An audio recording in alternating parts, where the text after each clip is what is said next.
Ask Mufti Tariq Masood. بسم اللہ الرحمن الرحیم۔ پہلا سوال ہے جی، تھوڑا سا حیا کے خلاف ہے، لیکن یہ چونکہ اس میں بہت زیادہ ابتلا ہے آج کل، اس لیے میں اس مسئلے کو باقاعدہ ریکارڈ کروا رہا ہوں۔ لیکوریا کے بارے میں کسی نے پوچھا ہے کہ اگر کسی لڑکی کو بیماری کی وجہ سے مسلسل لیکوریا کی شکایت ہو، پانی مسلسل نکلتا ہو، تو کیا اسے ہر نماز کے لیے وضو کرنا ہوگا؟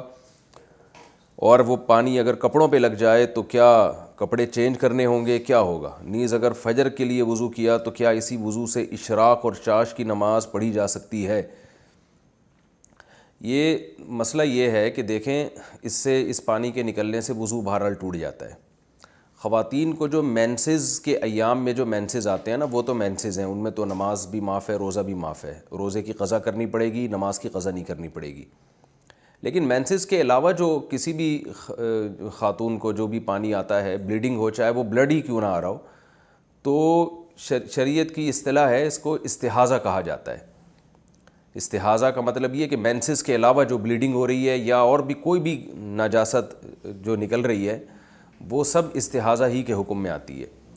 تو اس میں شریعت کا حکم یہ ہے کہ عورت پر لازم ہے کہ وہ اپنے کپڑوں کو بھی پاک کرے اور اپنے جسم کو بھی پاک کرے اور پراپر وضو کر کے نمازیں پڑھے۔ یعنی بار بار بھی اگرچہ اس کو وضو کرنا پڑے تو اس کو بار بار وضو کرنا پڑے گا۔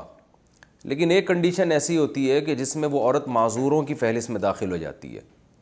معذور کا مطلب یہ ہوتا ہے کہ اتنی زیادہ رطوبت جسم سے خارج ہو رہی ہے یا اتنی نجاست بار بار خارج ہو رہی ہے کہ نماز کا پورا ٹائم گزر جائے اور آپ کو اتنا ٹائم نہ ملے کہ آپ باقاعدہ وضو کر کے پاک کپڑوں میں نماز پڑھ سکیں۔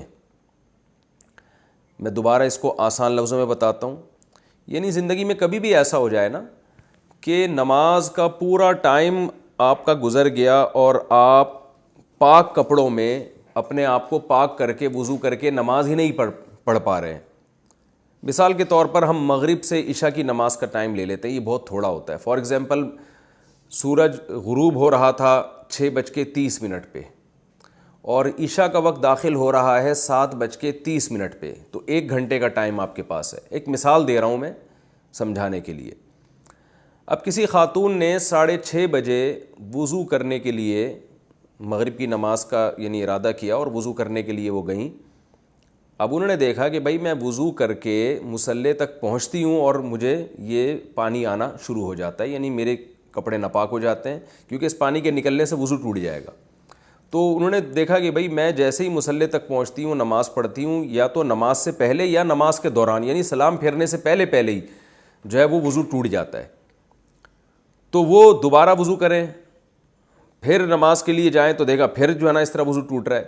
تو 1 گھنٹے کے دوران ان کو ایک دفعہ بھی ایسا ٹائم نہیں ملا کہ جس میں پراپر پاک کپڑوں کے ساتھ وہ وضو کر کے نماز پڑھیں، پورے 3 فرض ادا کریں، اس میں سنتیں نہ ملائیں، 3 فرض ادا کریں، اور ان 3 فرض میں ایک دفعہ بھی ان کا وضو نہیں ٹوٹ رہا، یعنی ہر دفعہ وضو ٹوٹ رہا ہے، تو یہ اس کی علامت ہے کہ بھئی وہ نماز کا ایک ٹائم بھی، یعنی نماز کا پورا ٹائم ان پہ گزر گیا اس حال میں کہ ان کے لیے پاک ہو کر وضو کرنا پاسبل ہی نہیں رہا ہے۔ تو شریعت ایسی خاتون کو حکم دیتی ہے کہ یہ معذور میں داخل ہے۔ تو ایک ٹائم بھی نماز کا اگر اس حالت میں گزر گیا، جیسے مغرب کا ٹائم بہت تھوڑا ہوتا ہے، کسی نے تجربہ کر کے دیکھا بھائی 6:30 سے لے کر 7:30 تک 1 گھنٹے کا ٹائم ہے نماز کا، اس میں نماز قضا ہو جائے گی۔ تو اس پورے ٹائم میں کسی خاتون کو یہ اندازہ ہو گیا، یہ یعنی اندازہ لگانے کے لیے یاد رکھیں، یہ ضروری نہیں ہے کہ پریکٹیکل کریں بھی، وہ یعنی بار بار جائیں وضو کریں، ایسا کر لیں کہ ایک دفعہ وضو کر کے پوری نماز پڑھ کے دیکھیں کہ اس میں ٹائم کتنا لگتا ہے۔ تو اس ٹائم سے ان کو اندازہ ہو جائے گا کہ اس ٹائم کے اندر دوبارہ میرا وضو ٹوٹ رہا ہے کہ نہیں ٹوٹ رہا۔ تو اگر دوبارہ اسی ٹائم کے اندر وضو ٹوٹ رہا ہے تو یہ اس کی علامت ہوگی کہ بھئی آپ پورا ٹائم بھی پاک ہو کے نماز نہیں پڑھ سکتی، لہٰذا ایسی کنڈیشن میں آپ شریعت میں معذوروں کی فہرست میں داخل ہو جائیں گی۔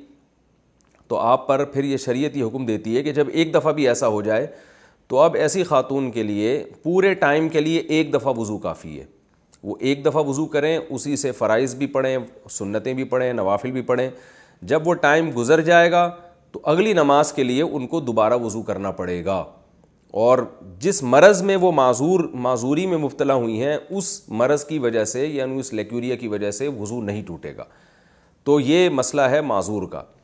اب ایک دفعہ جب یہ ہو گیا نا, جیسے مغرب سے عشاء کے دوران تجربہ کر کے دیکھ لیا بھائی پورا ٹائم گزر جاتا ہے اور اتنی فرصت نہیں ملتی کہ پاک ہو کے نماز پڑھ سکیں, تو اب یہ نہیں کہ ہر نماز میں اتنا ٹائم گزرے, ایک نماز میں بھی جب اتنا ٹائم یعنی اتنا ٹائم گزر چکا ہے کہ آپ پاک ہو کر وضو نہیں کر سکتے, تو اب جب ایک دفعہ ایسا ہو گیا تو اب معذوروں کی فہرست میں داخل ہو گئے.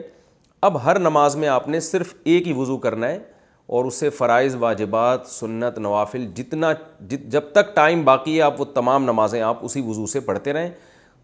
یعنی لیکوریا کی وجہ سے آپ کا وضو نہیں ٹوٹے گا.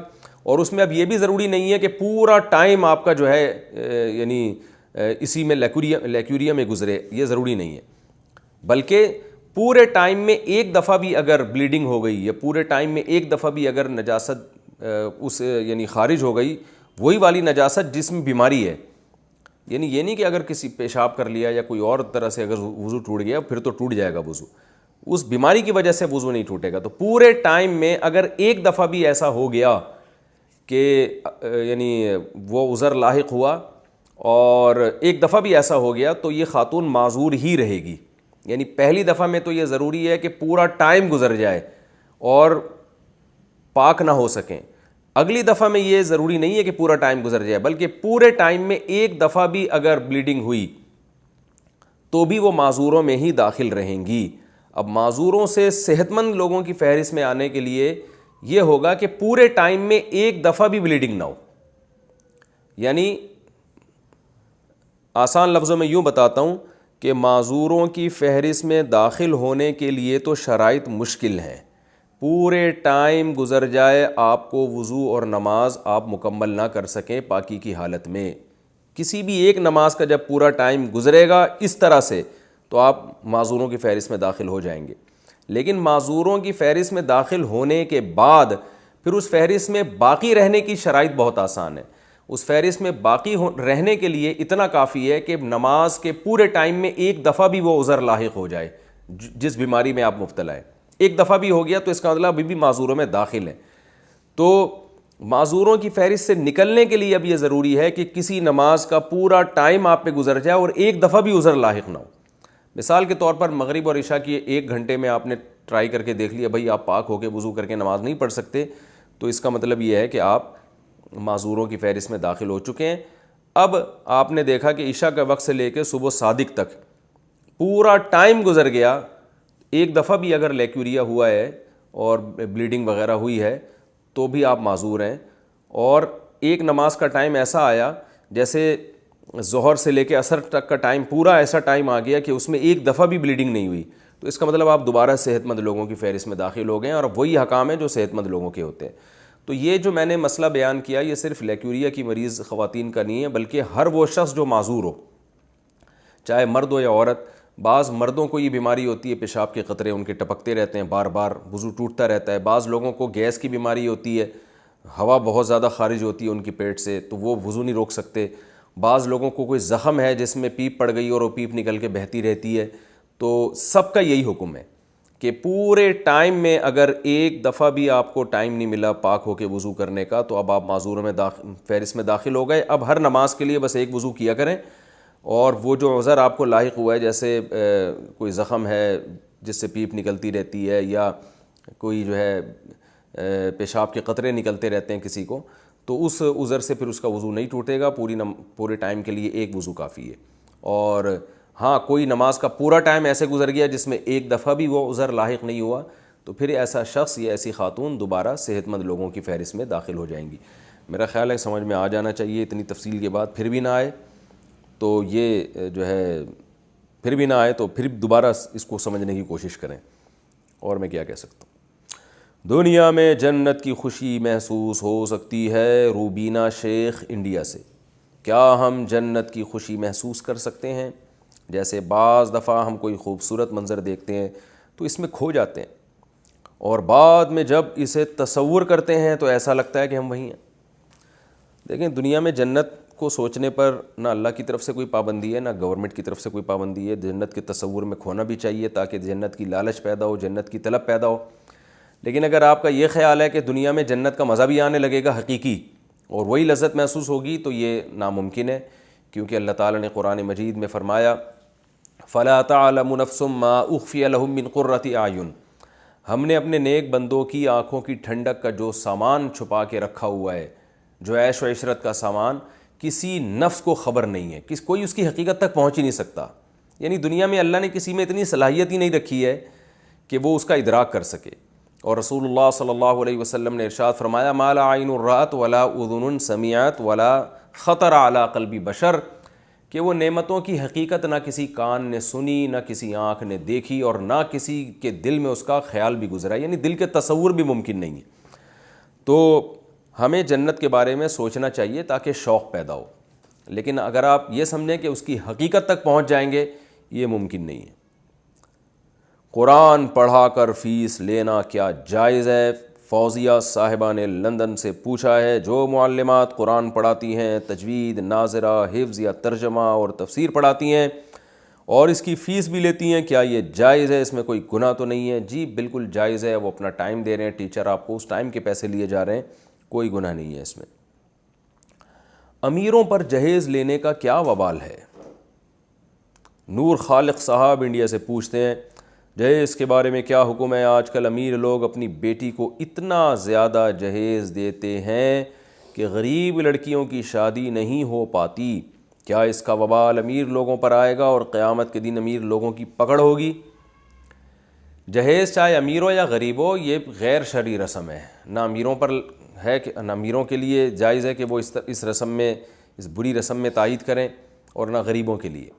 تو اصل میں یہ ذمہ داری ہے اس آدمی کی جس کی شادی ہو رہی ہے، اس لڑکے کی یا اس کے والدین کی. وہ سختی سے منع کریں کہ ہمیں جہیز نہیں چاہیے. وہ ایسے معذرت ایسے پھسپھسے طریقے سے منع کر رہے ہوتے ہیں کہ وہ لڑکی والے سمجھ جاتے ہیں ان کو چاہیے، اور اگر وہ لڑکی والے نہیں دیں گے، دیکھیں دیں گے تو پھر اپنی شان کے مطابق دیں گے نا. اگر امیر آدمی کی بیٹی کی شادی ہو رہی ہے اور وہ جہیز میں 2 پلنگ پکڑا دے تو لوگ کہیں گے اس تکلف کی ضرورت کیا تھی آپ کو. وہ تو دے گا تو ظاہر اپنے حساب سے دے گا، بتائے گا کہ میرے بھائی میرے پاس پیسہ ہے، اور غریب آدمی اپنے حساب سے دے گا. تو اصل میں یہ نہیں ہے کہ امیر کس حساب سے دے رہا ہے، غریب. اصولی طور پر بات یہ ہے کہ ایک چیز بے موقع ہے، غلط ہے، تو وہ غلط کا مطلب وہ تھوڑی بھی پھر غلط ہے. تو ہونا یہ چاہیے کہ لڑکے والے اس کا بائیکاٹ کریں، وہ لڑکی کی اماں کو بولیں، ابا کو بولیں کہ ہمیں نہیں چاہیے، اور اس کا مطلب ہے نہیں چاہیے. کیونکہ وہ اگر لچک دکھائیں گے تو پھر لڑکی کے ابا مجبوراً دیتے ہیں، ان کو دینا پڑتا ہے، چاہے وہ امیر ہو چاہے وہ غریب ہو. نہیں دیں گے ان کو سسرال میں تانے ملتے ہیں. یہ رشوت کی طرح کا بن گیا حساب کتاب. تو اس لیے میں یہ سمجھتا ہوں کہ یہ لڑکی کے اباؤں کا نہیں ہے قصور، بلکہ یہ لڑکے والوں کا قصور ہے. وہ سختی سے منع کریں کہ ہمیں نہیں چاہیے. اور منع کرنے کا طریقہ یہ ہے کہ پہلے اپنے گھر میں فرنیچر لا کے ڈال دیں، پہلے سے فرنیچر لا کے ڈال دیں، دلہن کا کمرہ پہلے سجا دیں، اور لڑکی کے ابا کو بتائیں بھئی آپ جو بیڈ دیں گے اور الماریاں دیں گے اور سامان دیں گے، میں رکھوں گا کہاں؟ تو اب گھر میں جگہ کہاں نظر آ رہی ہے آپ کو؟ تو پہلے سے جو ہے نا سارا سامان خرید کے ڈال دیں اس میں. تو پھر بھی وہ دیں گے تو اس کا مطلب ان کی کھوپڑی معذرت کے ساتھ صحیح کام کر نہیں رہی ہے. جب بیٹی کو سب کچھ سامان آپ کے داماد نے دے دیا ہے اور گھر میں صوفے ڈالنے کی جگہ ہی نہیں ہے، فرنیچر کی جگہ ہی نہیں ہے، تو آپ خام میں پھر بھی ٹھوس رہے ہو، تو بے وقوفی والی بات ہے. پھر آپ نے اگر بیٹی کے ساتھ تعاون کرنا ہے تو آپ ایک چیک بنا کے دے دیں اس کو 32 کروڑ روپے کا اپنی شان کے مطابق، اور بولیں بیٹا یہ آپ کے پیسے ہیں، جب چاہیں آپ جہاں چاہیں استعمال کریں. آپ گھر سے رخصت ہو کے جا رہی ہیں، ہمارا بڑا دل چاہ رہا تھا کہ ہم آپ کو گفٹ دیں، بچیوں کو ہم خالی ہاتھ رخصت کرنا اچھا نہیں لگتا، یہ جو ہے چیک ہے، یہ آپ کے پرس میں ڈال رہا ہوں. داماد کی پینٹ کی جیب میں نہ ڈالیں وہ چیک، وہ پھر دائیں بائیں بھی ہو سکتا ہے. تو یہ دلہن کے پرس میں ڈال دیں یہ چیک، اور بولیں کہ یہ اس میں ریاکاری بھی نہیں ہوگی، دکھلاوا بھی نہیں ہوگا، بیٹی کے ساتھ تعاون بھی ہو جائے گا. اور اگر آپ سمجھتے ہیں نہیں بھی کوئی ایسی چیز بیٹی کو ایسے موقع میں دوں جو یادگار رہے، بعض دفعہ یہ ہوتا ہے نا آپ چاہتے ہیں ایسا گفٹ ملے جو بیٹی دیکھ کے یاد کرتی رہی میری رخصتی میں میرے ابا نے مجھے دیا تھا، یعنی باقی رہنے والی چیز. پیسے تو ختم ہو جاتے ہیں.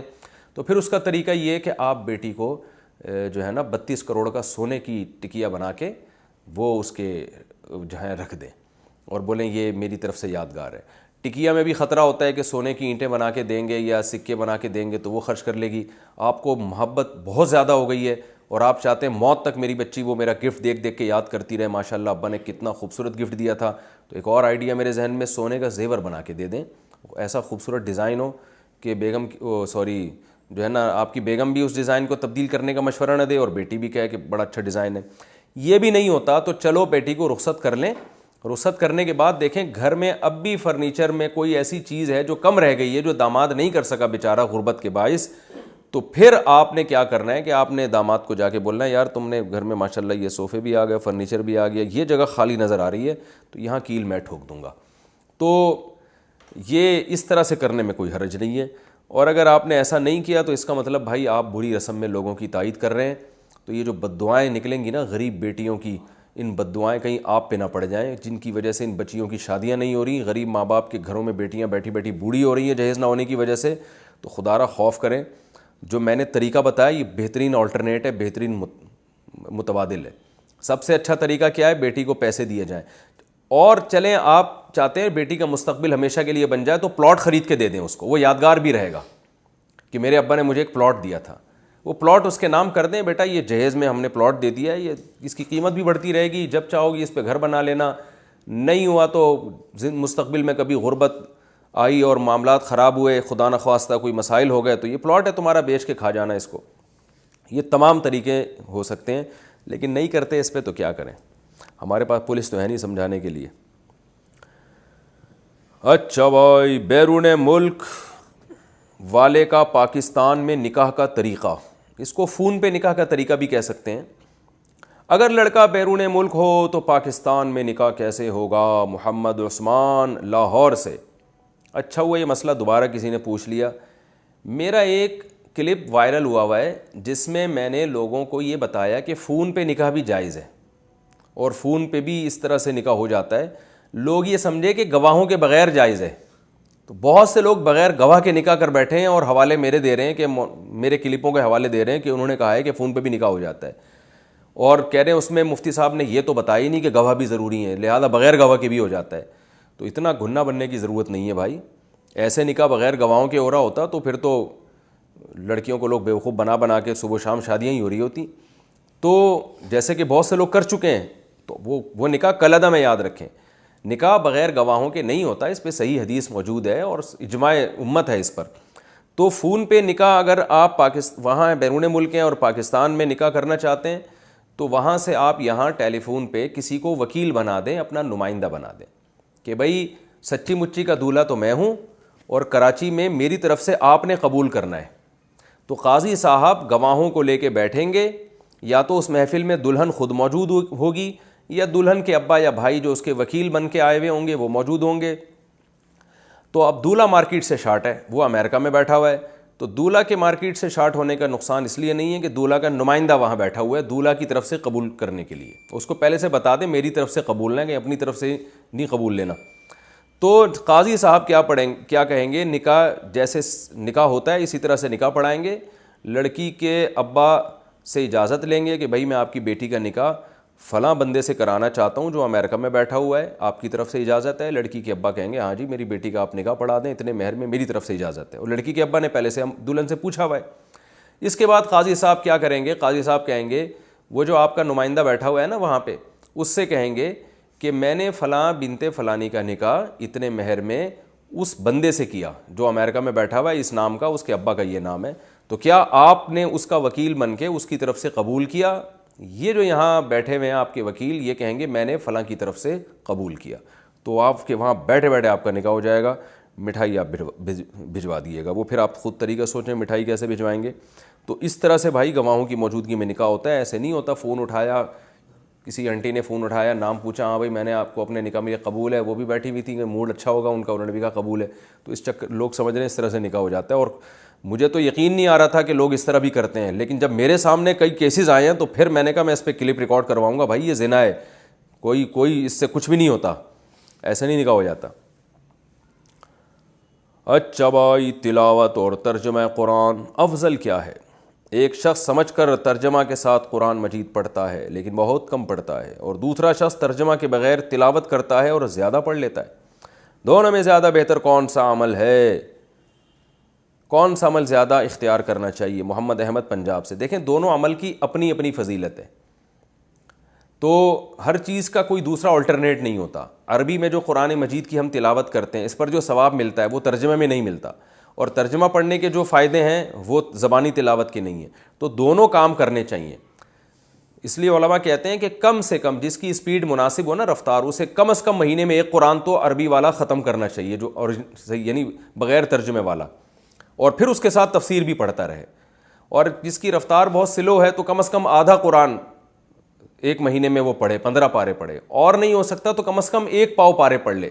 یعنی 1 پاؤ پارا جو ہے نا وہ 1 پاؤ قرآن جو ہے وہ لازمی 1 مہینے میں, یعنی 4 مہینے میں وہ قرآن ختم کرے. تو اتنی تلاوت اگر زبانی ہو رہی ہے تو پھر باقی تفسیر بھی پڑھنی چاہیے, اس کے اپنے فائدے ہیں. بھائی ثواب دونوں میں بہت ہے, اس کا ثواب الگ قسم کا ہے اور اس کا ثواب الگ قسم کا ہے. جیسے کوئی کہے میں روزہ رکھوں یا نماز پڑھوں, بھائی روزے کا الگ ٹائپ کا ثواب ہے, نماز کا الگ ٹائپ کا ثواب ہے.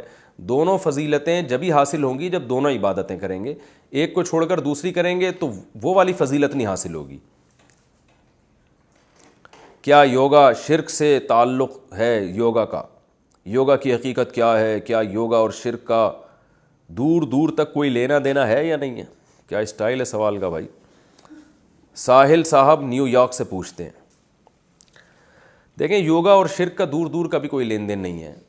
شرک تو اللہ کے ساتھ کسی اور کو عبادت میں شریک کرنا, یہ عمل ہے. یوگا تو ایک ایکسرسائز ہے, وہ ٹھیک ہے ہندوؤں کے پنڈتوں نے شروع کی تھی, ان کا کوئی خاص مقصد ہوتا ہوگا. تو نبی صلی اللہ علیہ وسلم نے فرمایا, ایک روایت ہے, مجھے اس کی سند کی پوری تحقیق نہیں ہے, روایت الحکمت ضالۃ المؤمن, حکمت جو ہے نا مومن کی گمشدہ چیز ہے. کوئی بھی اچھی بات کہیں سے ملے لے لینی چاہیے. تو وہ جس نیت سے بھی کرتے ہوں, اگر ہمیں اس میں صحت میں فائدہ نظر آتا ہے تو ہمیں لے لینا چاہیے, چاہے ہندو کر رہے ہوں یا عیسائی کر رہے ہوں, یہودی کر رہے ہوں. کیونکہ ہم اگر اس کو کریں گے بھی تو کوئی مذہبی رسم کی حیثیت سے نہیں, بلکہ ایک فزیکل فٹنس کے لیے لوگ یہ ایکسرسائز کرتے ہیں. تو اگر کوئی ماہر جو ہے نا وہ ٹرینر آپ کو بتائے کہ بھئی یہ والی ایکسرسائز کرنے سے آپ کو یہ فائدہ ہوگا یوگا کی, تو وہ کر لینی چاہیے, اس میں کوئی حرج نہیں ہے. لیکن اس میں خود سے انٹرنیٹ پہ گھس کے ایکسرسائز نکال کے آڑے ترچے ہونے کی ضرورت نہیں ہے.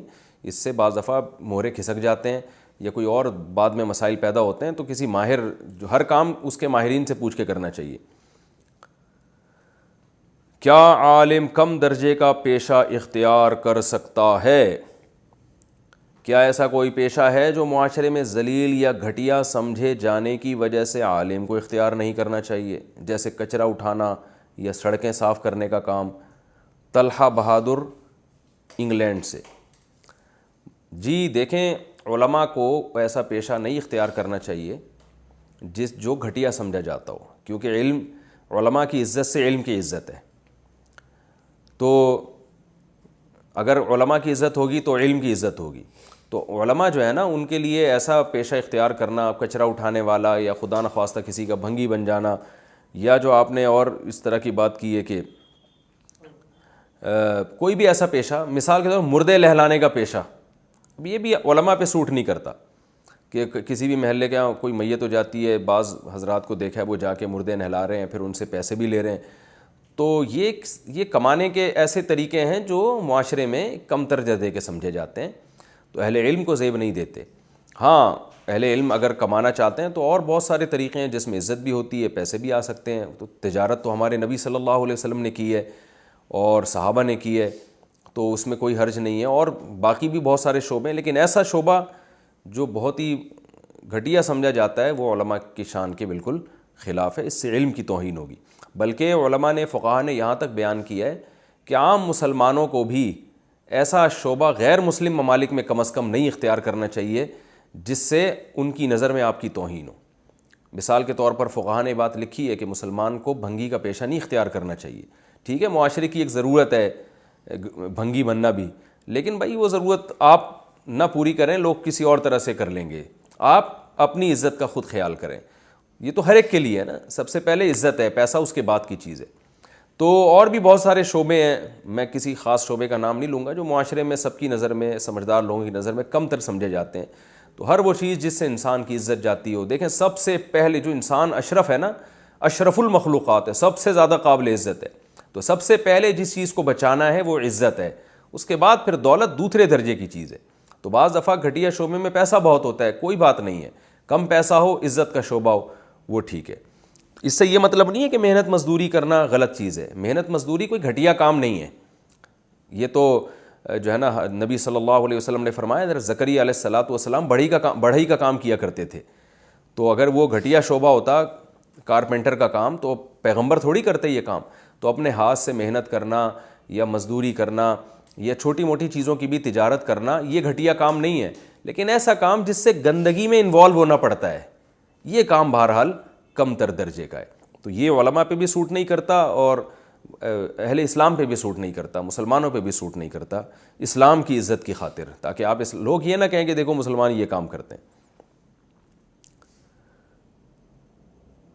علماء کے ویڈیوز میں نامحرموں کی چیٹنگ، گناہ کسے ہوگا؟ ہم نے دیکھا ہے کہ کچھ علماء کے یوٹیوب پر لائیو بیان پر دائیں جانب چیٹ باکس ہوتا ہے جس میں نامحرم مرد اور خواتین بھی لائیو چیٹ کر رہے ہوتے ہیں۔ کیا شرعی لحاظ سے یہ جائز ہے؟ کیا اس طرح نامحرم افراد کا باہمی میسیجز کا تبادلہ نامحرم کا اختلاط شمار ہوگا؟ نیز کیا اس کی ذمہ داری ان علماء پر بھی ہوگی جو ایسا موقع فراہم کر رہے ہیں؟ شوقی صاحب کراچی سے پوچھتے ہیں، بہت نیک آدمی ہے شوقی صاحب۔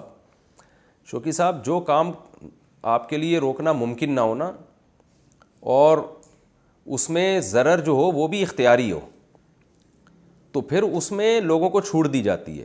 مثال کے طور پر اگر آپ یہ کہیں کہ بھئی نامحرم کوئی خاتون چیٹنگ ہی نہیں کر سکتی، تو یہ تو ایک ایسی پابندی لگائی جا رہی ہے نا، کسی خاتون کو آپ کوئی بیان میں اس نے کوئی سجیشن دینی ہے، کوئی بات کرنی ہے کہ بھئی یہ بیان میں یہ اپریشیٹ کرنا ہے کہ بھئی یہ بیان اچھا ہو رہا ہے یا اس سے کسی کو فائدہ ہو رہا ہے، تو اس پہ آپ بلا وجہ پابندی لگائیں گے تو ایک ایسی بات ہو جائے گی کہ بہت ساری خواتین کے آپ کی رائے جو ہے نا وہ آپ کے سامنے آ ہی نہیں سکتی۔ ہاں، ایک چیز بذات خود جائز ہو لیکن اس میں قباحتیں ہوں تو حتی الامکان کوشش کرنی چاہیے ان قباحتوں کی اصلاح کی جائے۔ وہ قباحتیں کیا ہے کہ کوئی خاتون چیٹنگ شروع کرتی ہیں تو سارے اس کا جواب دینے لگ جاتے ہیں۔ یعنی میں نے یہ خود بھی دیکھا ہے کہ اگر کوئی بندہ جو ہے نا وہ کوئی کمنٹ کرتا ہے تو اس کو کوئی لفٹ ہی نہیں کراتا، چاہے وہ کتنے اچھے کمنٹس ہوں اور کتنی زبردست اس نے بات کی ہو، اس کو کوئی لفٹ ہی نہیں کرا رہا۔ اور کوئی انٹی اگر تھوڑا سا بھی کوئی کمنٹ کریں تو سب باجی، چلو اچھی بات ہے، ان کو باجی کہتے ہیں یا انٹی کہتے ہیں یا بہن کہتے ہیں، سسٹر کہتے ہیں، لیکن بہرحال سسٹر کہہ کے بھی سب جوابات دے رہے ہوتے ہیں اس کے، تو یہ نہیں ہونا چاہیے۔ تو اور ان خاتون کو بھی چاہیے کہ اگر سارے ہی جواب دے رہے ہیں تو بھائی آپ کمنٹ کرنا چھوڑ دیں، ان سے ہم تو یہی ریکویسٹ کریں گے، ضروری بات ہو تو کریں، غیر ضروری بات نہ کریں، کیونکہ مرد اور عورت کا اختلاط کسی بھی طرح سے ہو اس میں بہرحال فتنوں کا اندیشہ بنتا ہے۔ اور میں یہ بات چیٹنگ کرنے والوں کو خاص طور پہ کہتا ہوں، جو لڑکے چیٹنگ میں ہوتے ہیں اور وہ کسی خاتون کی آئی ڈی دیکھ کر فوراً سب جواب دینا شروع کر دیتے ہیں، ان سے میں ایک بات کہتا ہوں کہ یہ ضروری نہیں ہے کہ یہ خاتون ہی ہوں۔ تو آپ نے کیا ان کو ویڈیو میں دیکھا ہے؟ آپ کو کیا پتہ، یہ ہو سکتا ہے آپ کے والد صاحب ہوں، آپ کے بھائی ہوں، آپ کے چچا ہوں، آپ کے ماموں ہوں، اور آپ فری ہونے کی کوشش کر رہے ہیں، تو اس سے آخرت کی عزت تو بعد میں جائے گی، دنیا میں بھی عزت کا جنازہ نکلنے کا خطرہ ہوتا ہے۔ بعض دفعہ ایسے بھی ہوتا ہے کہ ادھر ایک بندہ بیٹھ کے نا موبائل میں چیٹنگ کر رہا ہوتا ہے، ادھر ہی ساتھ ہی اس کے ابا بیٹھ کے جواب دے رہے ہوتے ہیں لڑکی بن کے اپنے بیٹے کو چیک کرنے کے لیے، اور وہ دیکھ رہے ہوتے ہیں اس کے چہرے کے ایکسپریشن کے، ایسے بہت سارے واقعات ہوئے ہیں۔ تو اس لیے یہ حل اس کا یہی ہے کہ ایسا کام نہ کیا جائے جس سے دنیا میں بھی عزت جاتی ہے اور آخرت میں تو جائے گی ہی عزت۔ ہاں، کوئی خاتون نے سنجیدہ کمنٹ کیے ہیں، ان کو اگر کوئی بات پوچھی ہے تو جواب دینے کے لیے اگر کوئی میل ان کو جواب دے دیتا ہے تو بلا وجہ اس میل کی اس حرکت کو غلط رخ پہ لے کے جانا بھی ٹھیک نہیں ہے، یہ بھی بدگمانی ہے، کیونکہ کوئی دیکھ تھوڑی رہا ہے ایک دوسرے کو، چیٹنگ کا جواب چیٹنگ میں دیا جا رہا ہے اور سب کے سامنے دیا جا رہا ہے۔ تو اگر کوئی پاکیزہ لب و لہجے میں اور سسٹر سے، بہن سے خطاب کر کے، بہن کے لفظ یوز کر کے ان کو جواب دے رہا ہے، اگر کوئی مرد بھی جواب دے رہا ہے اور سب کے سامنے کھلے عام یہ عمل ہو رہا ہے، تو پھر اس میں خام خواہ نیگیٹو سوچنا کہ یہ کوئی خاتون کو کیوں جواب دے رہے ہیں اور اس کو کیوں جواب نہیں دے رہے، یہ نیگیٹو سوچ کو بھی ختم کرنے کی ضرورت ہے۔